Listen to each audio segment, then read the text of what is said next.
afternoon, everybody. Thank you very much for joining us. The floor is open for Morne. Morne, there's been a lot of talk about Mohammed Irfan, and especially the amount of bounce he's going to get. You're probably the second tallest fast bowler in world cricket. How difficult is it when you're that tall a bowler? Obviously you're going to get bounce, but how difficult is it to actually make sure that you bowl the ball with the right length, to get the right length? I mean, obviously your advantage is going to be the bounce you're going to get, and to get that fuller length going, especially at the Wanderers, I reckon is going to be the key. I found with my experience over the past couple of years that on the bounce a lot of batsmen can leave you a lot on length.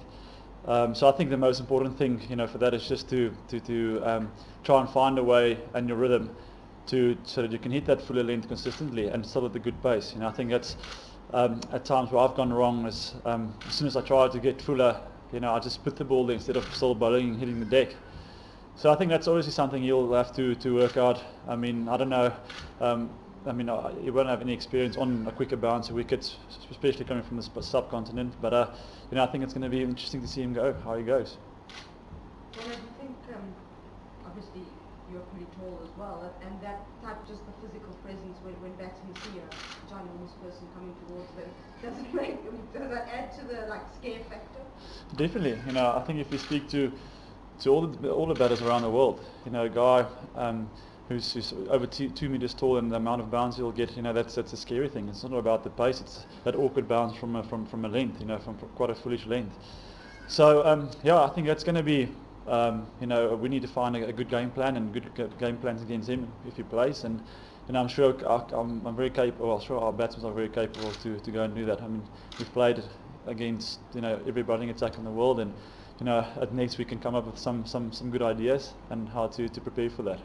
You just spoke about getting the length right. Is that something you'd say just comes with a lot of practice, like you've played all around the world, as you mentioned? So maybe it'll just be a case of he'll need to play more and get more experience. I think it's going to be exactly the same for him when we go to the subcontinent. We need to. It takes us about a good fair amount of overs to find our feet and to find the correct lengths. So I think it's going to be exactly the same for him and for their bowling attack to get used to our conditions now again. Jacques Callis was saying yesterday that South Africa played Saeed Ajmal pretty well in the UAE. Yeah. Do you think he'll be more or less, in fact, he'll be more bounce here than there, but in these conditions, what do you think Saeed Ajmal? I mean, especially the Wanderers, I can't see the wicket turning too much, but like I said, he's a quality one-day bowler and he's got fantastic skill. And in the past, we've played quite well against them in Dubai, and I think our record against spin, even if you look at in India, in the subcontinent, how we play spin, we've got pretty good game plans. So like I said, it's a new challenge for us now. They've got a good bowling attack, as a unit as well. So I mean, he's not going to be the only danger man, but like I saw yesterday, the guys how they prepared at nets for specifically for him. They've got good game plans going for him. So. Are you guys contemplating maybe playing an all-pace attack? Well, yeah, we need to see what the weather overhead conditions is going to do leading up to the test match. Yesterday there was a bit of grass on the wicket. Still a lot of grass on the wicket. So I think that we'll probably name a 12, and then make the final call on the day. Unfortunately, I can't comment on that. Just conditions-wise, you haven't played it at the Wanderers since November 2011, or up on the high pot since. Yes. What does it mean for you guys to play here? You're coming back as the number one team, and I suppose it's a great venue. For me personally, it's very special. Just training here yesterday, to have a run around at the Bull Ring, it's always, as a youngster, when I came and watched games here, it's always special. And to play a test match here, and now for South Africa, for me, it's a great feeling. So I'm personally looking forward to that. It's a sort of wicket that I've enjoyed bowling on. It helps. It suits my game. Like I said, we started quite well, for the test season so far against New Zealand, and hopefully we can keep that momentum going. Morne, a lot's been said about the bowlers this afternoon, but let's focus on the batting lineup for a second. How dangerous do you rate this Pakistani batting lineup?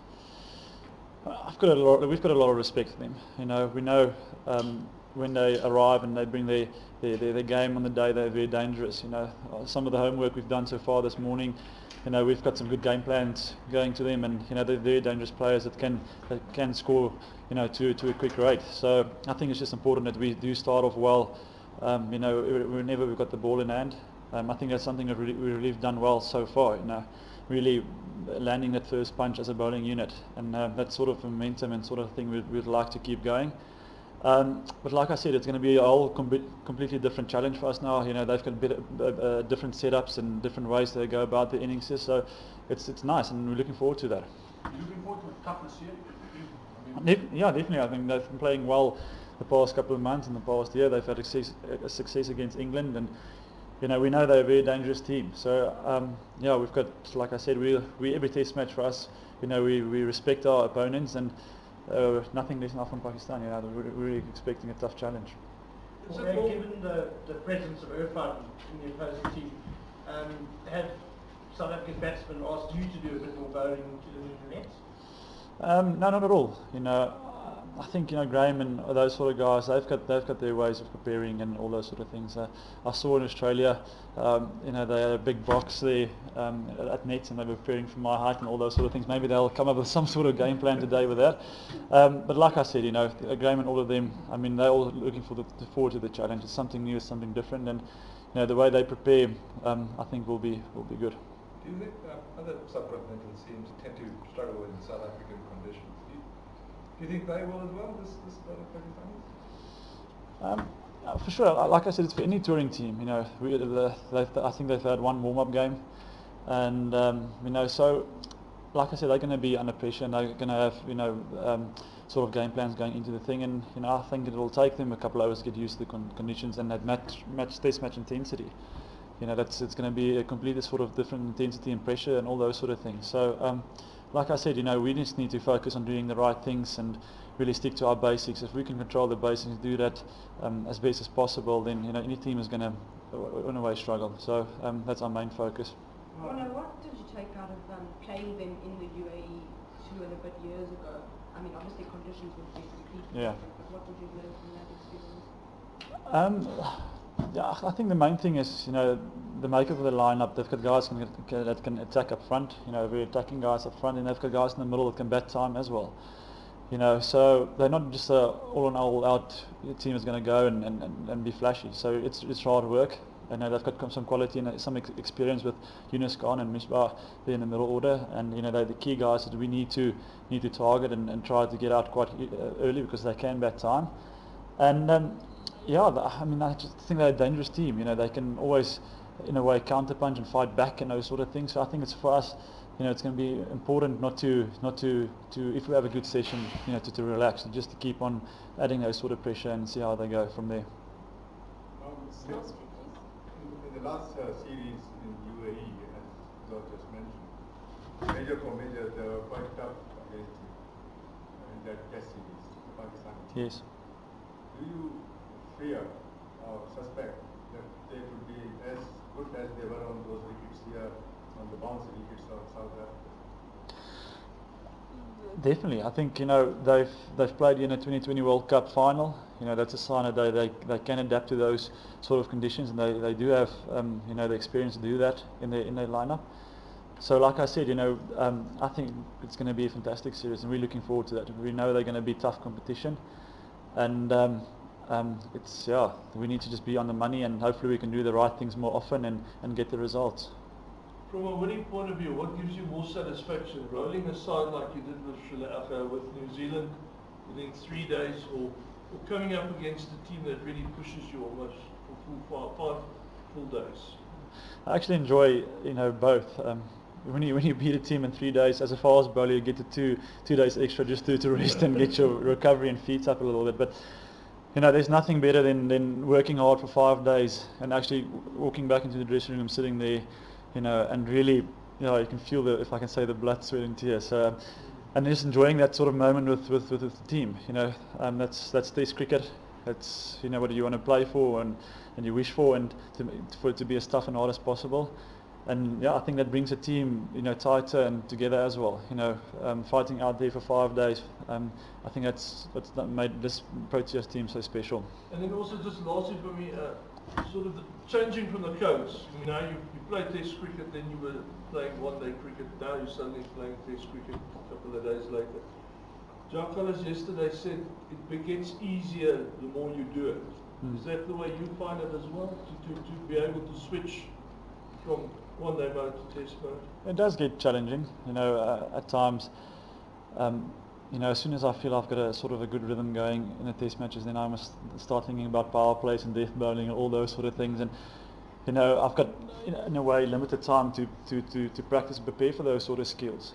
So I think that's some sort of thing I need to find a way, to prepare for those sort of things. But at the moment, I'm enjoying it. My body and all those sort of things are still keeping up, and I'm still feeling fit and strong. And it might be a different thing for Jacques, but it's just special playing for the Protea badge and to be involved in those sort of things. So if it means that I can play and be involved in all 4 matches, it's fantastic. Maybe just to know the cards, if you don't mind. How are you guys feeling ahead of the Test match and the task you have ahead of you against Pakistan? Ons sien baie uit. Ons verwag dat dit 'n regte harde reeks gaan wees. Die manne het gister en vandag lekker hard geoefen. En ons voorbereiding gaan goed. So hoop net die mense kan uitkom Vrydag en vir Graham op sy spesiale dag kom support en agter die span kom en ons sien uit na 5 goeie dae se cricket. They're a good side. One more. I mean, they're a far better side, perhaps underrated, far better team than New Zealand. You guys going to be able to switch on, despite, obviously with Graham, all the talk about his milestone. Are you guys switched on for this test? Ek dink dit is baie belangrik. As die nommer 1 span in die wêreld, ons kan nie verwag om 'n dag te ontspan nie. So dis vir ons belangrik dat ons daai nommer 1 posisie wil hou. En ek dink die span is professioneel genoeg om daai tipe dinge te doen. So ons begin nou, dis vir Graham Vrydag 'n groot dag en ek seker die span wil ook 'n spesiale performance vir hom lewer, so ons sien uit daarna. Morne, just in English.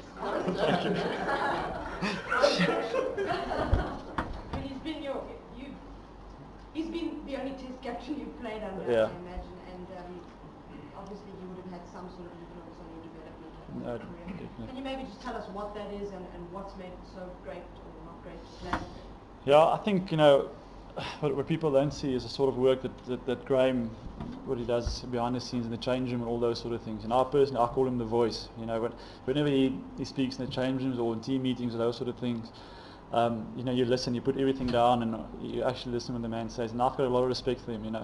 The way he's helped me and with my development and getting me through tough times, and the support he's given me has been exceptional. And I think for a leader for this team, this country, he's been great.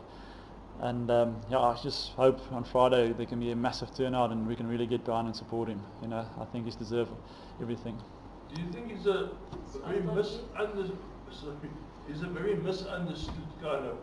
Because yesterday somebody actually said that it almost looks as though he gets appreciated more outside of South Africa than inside by his own people. Do you think there's a bit of merit in that or not? No, not really. Like I said, Graham's record speaks for himself.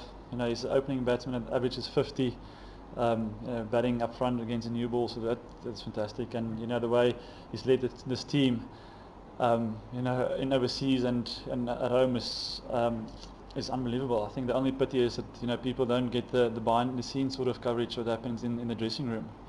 For me that is something that we're gonna maybe in years to come gonna struggle to find. He's an unbelievable leader and an unbelievable knowledgeable guy. The way he gets the team, the guy to perform and produce the goods. Thank you very much. Thank you.